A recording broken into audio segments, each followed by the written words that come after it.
Las zanahorias cedían bajo mi cuchillo con el ritmo constante de una mujer que había estado cocinando para los demás, mucho antes de aprender a cocinarse a sí misma.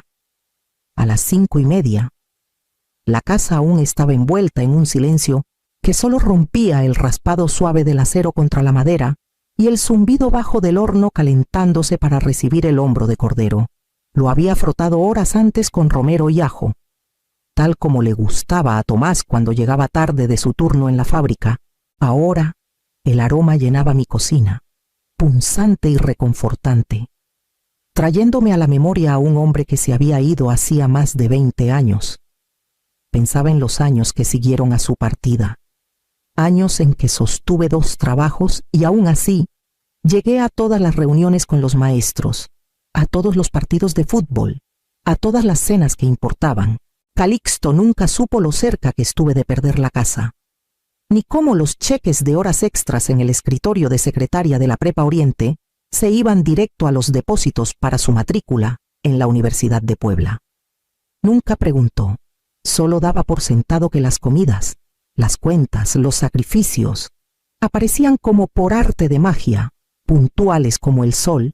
Mis manos se movían sin titubear, la memoria muscular guiándome a través de bandejas de verduras que alimentarían a 40 invitados. Marisol ya había ampliado la lista 3 veces, sumando su club de lectura. Vecinos de su oficina, gente que yo ni conocía. Cada mensaje llegaba como si pidiera otra bolsa de víveres. Y cada vez me decía que podía estirar un poquito más mis ahorros. 8,500 pesos volados en una semana. Dinero que tenía pensado para el depósito de un departamentito cerca del Parque España, donde por fin podría tener mi propio porchecito. Pero ahí estaba yo otra vez, encorvada sobre las tablas de cortar en la penumbra del amanecer, cocinando no para mí, sino para su aniversario. Marisol quería elegancia, Calixto armonía, y yo, contra toda lógica, quería creer que el amor todavía se podía saborear en la comida. El vapor de la olla empañó mis anteojos y los subí con el dorso de la muñeca.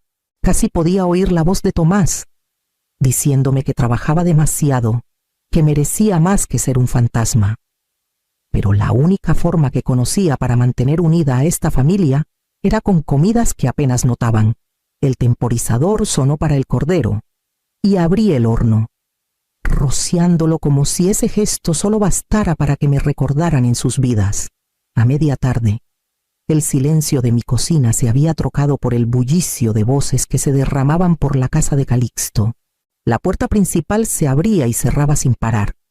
Abrigos amontonados en el pasillo, risas rebotando por las habitaciones. Reconocí unas cuantas caras compañeros de Calixto, la hermana de Marisol con su marido, pero el resto eran extraños. Entraban sonriendo, equilibrando botellas de vino, ya platicando de las decoraciones como si Marisol las hubiera sacado de la nada con un chasquido. Llevé el cordero al comedor, su glaseado de romero capturando la luz. Los halagos brotaron al instante. «Esto se ve de lujo». «Marisol», dijo una mujer, poniendo la mano en el brazo de mi nuera. Marisol sonrió de oreja a oreja, ajustándose el vestido rojo. «Queríamos que todo fuera especial de verdad», contestó, con esa voz suave y ensayada. «Nosotros», como si yo no hubiera estado despierta desde la medianoche picando, hirviendo, rociando. Puse la bandeja en la mesa y me aparté, esperando que alguien se volviera y me reconociera. Calixto cruzó mi mirada desde el otro lado. Me dio una sonrisa fugaz y luego desvió la vista. Era de esas sonrisas que le das al mesero después de que te trae la orden agradecida, cortés, pero sin sustancia, como un gracias que se lleva el viento. Toda la noche anduve de puntillas entre la cocina y el comedor, rellenando bandejas, limpiando derrames, manteniendo el pulso de la fiesta. Cada gracias volaba hacia Marisol. Cada piropo se le pegaba como perfume. Yo me había vuelto invisible, una sombra sirviendo comida mientras los demás se regocijaban en su brillo. A medida que avanzaba la velada, los vasos se vaciaban y las voces subían de tono. En la cabecera, Calixto levantó su copa, las mejillas enrojecidas por el vino. Si nadie quiere segundas, dijo con una sonrisa ancha, pues se lo echamos a los chuchos. Hubo un silencio de golpe, y luego la risa estalló como ola en la playa. La risita de Marisol sonó por encima de las demás, ligera y sin peso. Las palabras me pegaron más fuerte que cualquier cachetada, retumbando en mi pecho hasta que apenas podía respirar. Me quedé clavada en la puerta, la cuchara de servir pesando como plomo en mi mano, mirando la comida en la que me había volcado por 24 horas. Alrededor, la risa crecía, pero adentro todo se quedó quieto, como si el mundo mismo se hubiera parado, esperando que yo decidiera qué seguía. La risa del comedor todavía retumbaba cuando dejé la cuchara de servir en la encimera. Mis manos actuaron solas, seguras, alcanzando las sartenes de aluminio limpias que había apilado antes, sin imaginar que las usaría así. Una por una, levanté las rebanadas de cordero, todavía relucientes con su brillo de romero, y las fui metiendo de vuelta en sus charolas. Le siguieron las verduras asadas, los hongos rellenos, las papas, los panes. Cada movimiento era pausado, casi un ritual, como si estuviera deshaciendo un embrujo que había lanzado a la ligera. El tintineo de las sartenes debió oírse, porque Calixto asomó en la puerta, copa de vino en mano, su sonrisa tambaleándose. «Mamá, ¿qué estás haciendo?» No levanté la vista. El mousse de chocolate entró derechito en su envase, la cuchara raspando suave contra el bol de vidrio. «Mamá», insistió, con una risa asomando en la voz, «fue nomás un chiste. La gente está llena, nada más. No te pongas así». Entonces lo miré, enfrentando los ojos del muchacho que crié. El hombre que ahora parpadeaba como si la fuera de la cuerda floja fuera yo. «Tienes razón», le dije con calma. «Fue una tontería mía, pensar que mi comida valía más que sobras para los perros». El color se le escapó de la cara. Abrió la boca, la cerró de nuevo, detrás. La fiesta zumbaba ajena, hasta que alcé la última sartén y cerré la tapa. Con las charolas apiladas en los brazos, pasé junto a él hacia el pasillo. Las pláticas se entrecortaron al cruzar el comedor, ojos volviéndose hacia mí, pero nadie se movió para detenerme. La sonrisa de Marisol se congeló a media risa, su mano aún en el brazo de un invitado. No dije nada. No les debía un escándalo. El aire de la noche me dio en la cara al salir. Mi viejo Tsuru esperaba en la banqueta, la pintura opaca bajo las luces del porche. Metí la comida en el asiento de atrás. Su peso sólido, innegable. Cuando por fin me senté al volante, mis manos se quedaron ahí más tiempo del necesario. La casa brillaba detrás, llena de voces que no tenían espacio para la mía.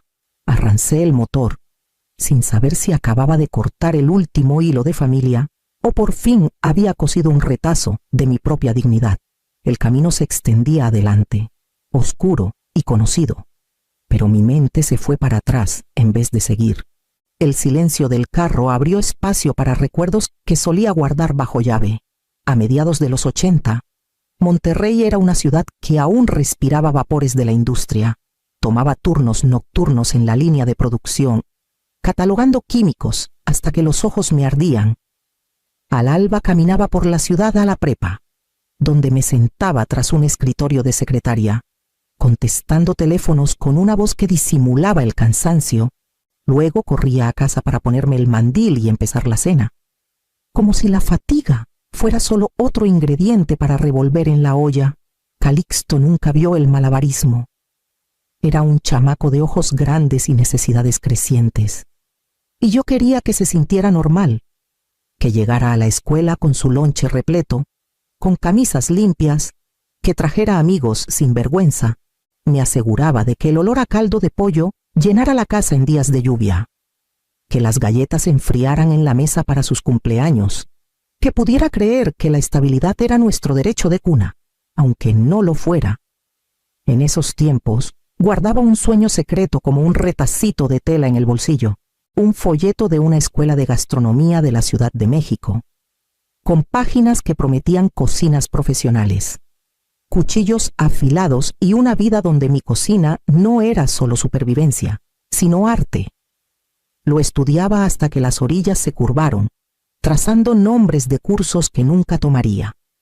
La colegiatura era imposible, y después del accidente de Tomás en la fábrica, no había nadie más para cargar el peso. Doblé el folleto en un cajón y me dije que criar a Calixto era sueño suficiente. Los años me apretaron el cuerpo. La espalda se me endureció en los bancos de fábrica. Las manos se me agrietaron con cloro y agua de trastes. Pero el cuchillo en mi puño nunca perdió su certeza, y la llama de la estufa siempre me obedecía.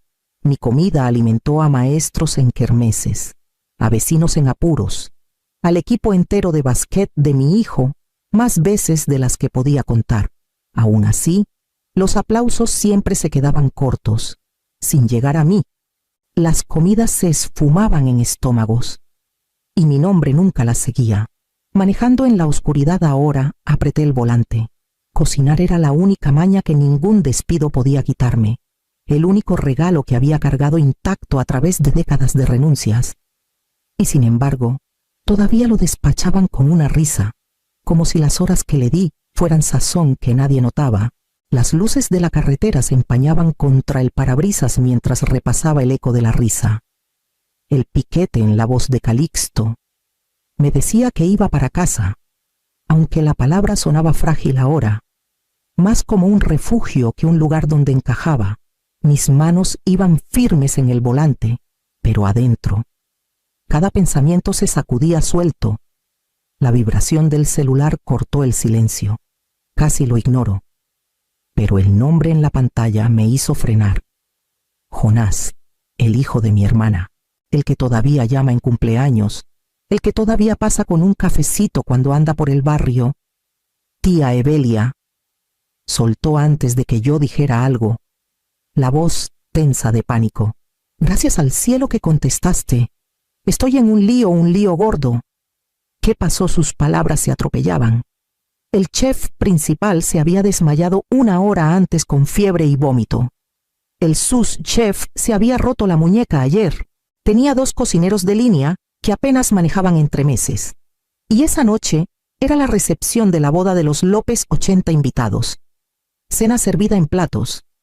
El tipo de contrato que su cocina del Río no se podía permitir perder. Si cancelaba, las multas solas lo hundirían. No sé qué hacer, dijo, la voz quebrándose. 5 años armando este lugar, y se va a acabar en una noche. No les puedo dar de comer. Tía Evelia, tendré que cerrar. Miré el asiento de atrás, charolas de aluminio apiladas altas, todavía tibias, llenando el carro con olor a romero y ajo.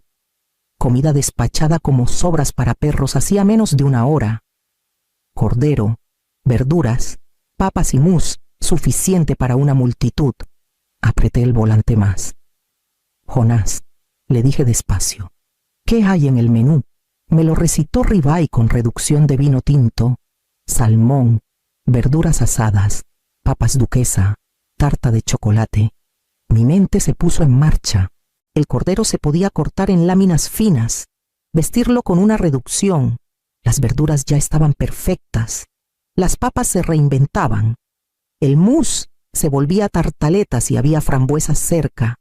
Lo veía todo, la cocina cobrando vida bajo mis manos, los platos renaciendo.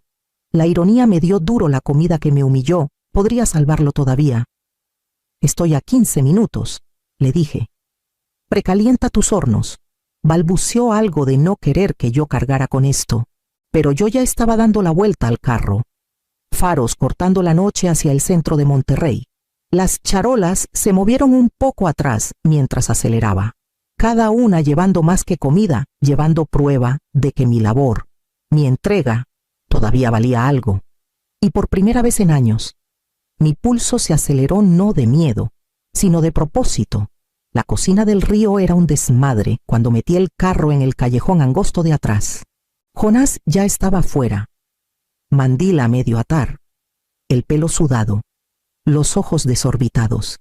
Casi deja caer la charola que le pasé. La incredulidad pintada en la cara al ver tanta comida que sacaba del carro. Adentro, los cocineros de línea estaban paralizados, como esperando un milagro que entrara por la puerta. No pedí permiso. Bajé el cordero y ladré órdenes como Tomás solía darlas cuando arreglaba el tejado, cortas, filudas, definitivas. Córtalo en láminas finas, ángulalo como ribeye. Empieza la reducción con el tinto que tengas. Tú calienta las verduras, pero no las dejes pasarse, y busca frambuesas. El mousse se vuelve tartaleta. La cocina cobró vida con mi voz. Mis manos iban más rápidas que mis pensamientos, cuchillos destellando, sartenes siseando, hierbas esparcidas como confeti. Jonás rondó un momento antes de sumarse, ojos abiertos como si nunca me hubiera visto así. Ya no era una cena familiar. Era mando, orden, una sinfonía de calor y tiempos. A las 7:30, los primeros platos salían de la pasada. Cordero abanico sobre porcelana, reducción brillando como granate, verduras armadas en ráfagas de color, papas en picos, mousse renacida con corona de berries. Por la ventana vi el salón, vestidos de encaje, trajes, candelabros reflejando caras de invitados que cerraban los ojos al primer bocado. Los halagos volvían con los meseros. La mejor cena de boda que hemos probado. ¿Quién es el chef esta noche y por primera vez en años? No preguntaban por cortesía. Querían un nombre, el mío. Hacia el final del servicio, una mujer de pelo plateado, en vestido verde, entró a la cocina. Se movía con esa gracia que calla una habitación. La señora López, mamá de la novia, me puso en la mano un fajo crujiente de billetes, 4,000 pesos, y dejó una tarjeta color crema en la encimera. Hacemos eventos, de los de verdad. Dijo, llámame, necesitamos a alguien como tú. Me quedé mirando la tarjeta mucho después de que se fue. Mi nombre de pronto valiendo la pena de ser escrito. Mi trabajo atado por fin a algo más que silencio. Y aún con el peso del dinero en el bolsillo, la incredulidad se me pegaba. Podía ser que extraños vieran lo que mi propia familia nunca vio. 3 días después de la cena de boda, todavía llevaba la tarjeta de la señora López en el bolsillo, sacándola como un secreto. Pasando los dedos por las letras en relieve, el departamentito olía leve a romero de las charolas que había lavado y fregado hasta dejar impecables. Por una vez, me permití sentarme a mi propia mesa y comer despacio, sin correr a servir a nadie. El golpe en la puerta fue educado, pero terco. Al abrir, ahí estaba Calixto con Marisol un paso atrás, su mano descansando adrede en el vientre. Entraron sin esperar invitación. Mamá, empezó Calixto, la voz tensa. Queríamos decirte que lo sentimos, por la fiesta. Las cosas se salieron de control. Marisol asintió, aunque sus ojos no se ablandaron. No era lo que queríamos. Sí valoramos todo lo que haces. El tono hacía que las palabras sonaran a libreto. Luego soltó la noticia con una sonrisa radiante. Estoy embarazada. Vamos a necesitar tu ayuda. La habitación se ladeó un momento. Instintos viejos arremetiendo el jalón familiar de la obligación. El reflejo de decir sí antes de pensarlo. Pero me detuve, respirando hondo. Me da gusto por ustedes. Dije, pero no voy a volver a ese papel. Calixto frunció el ceño. ¿Qué papel? El de hacer el trabajo y fingir que no me cuesta nada. Marisol soltó una risa aguda, tapándose la boca como si no pudiera creer mis palabras. Tienes 65. Estás persiguiendo un sueño con el restaurante chiquito de Jonás. Sé en serio. Te necesitamos aquí. Su desdén picó, pero mantuve la voz firme. Tal vez sea un sueño, pero es mío. Y por primera vez me importa a mí. Calixto se removió inquieto, claramente queriendo que yo lo hiciera fácil. Pero me mantuve. El silencio que siguió pesaba más que cualquier pleito. Al fin Marisol se levantó, irritación cruzándole la cara. Como quieras, dijo, y se fue a la puerta. Calixto se quedó un rato más, ojos buscando en los míos algo permiso. Perdón. La mamá de siempre que cedía. pero no tenía nada que ofrecer en esos términos.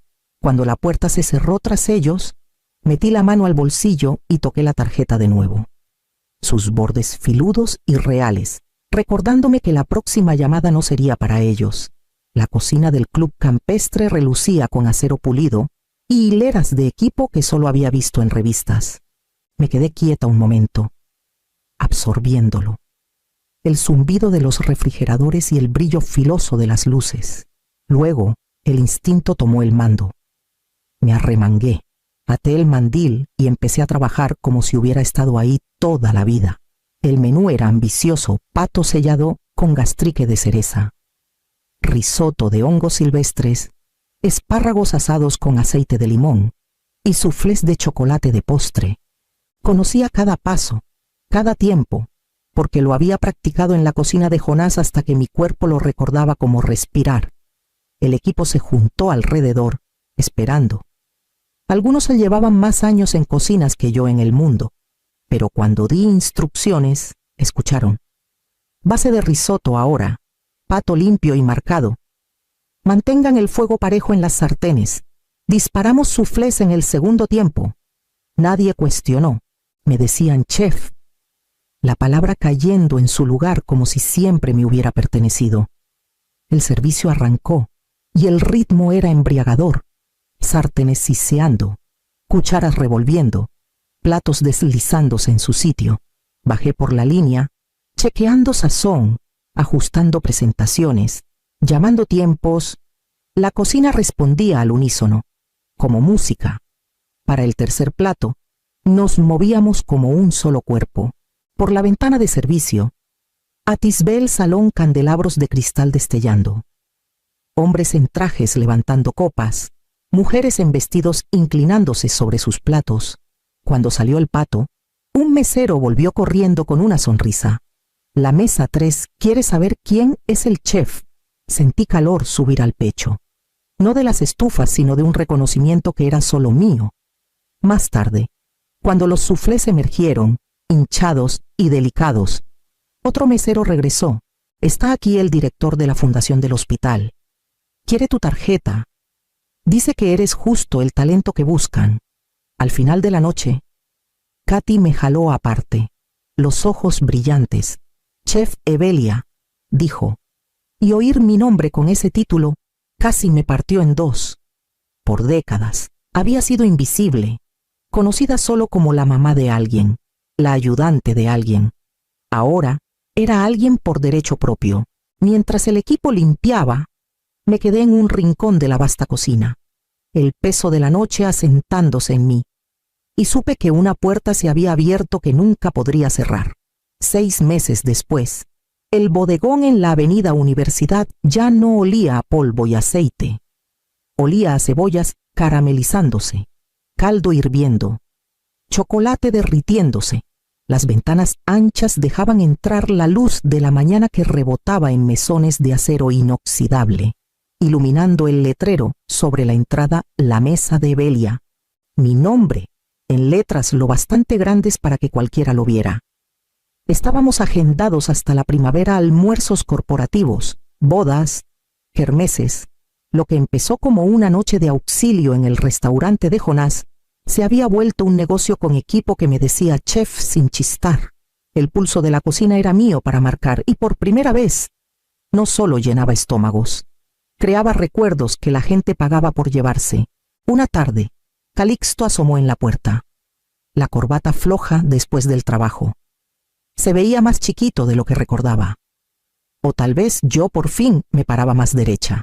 Echaron un vistazo a la cocina, viendo a mis subchefs trabajar, los hornos zumbando en orden.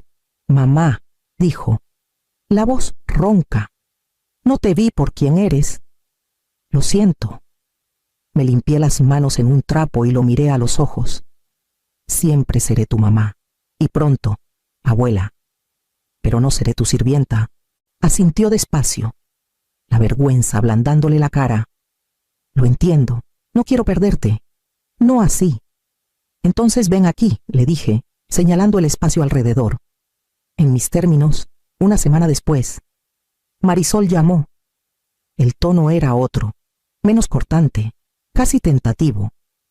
«Evelia», empezó, «me gustaría cocinarte la cena, solo para arreglar las cosas». Me quedé callada, sorprendida por la oferta, pero la respuesta fluyó fácil. «¿Por qué no vienen los dos acá? Yo cocino en mi cocina, mi mesa». Hubo un silencio largo antes de que aceptara. Esa noche, mientras preparaba una cena sencilla, pollo asado, pan crujiente, ensalada del mercado, me di cuenta de que ya no buscaba probar nada. No esperaba su aprobación ni su gratitud. Lo que había construido era mío. No había corrido tras venganza. Había elegido creación, dignidad, independencia, y con cada plato que salía de mi cocina, servía más que comida, servía la verdad de quien siempre había sido.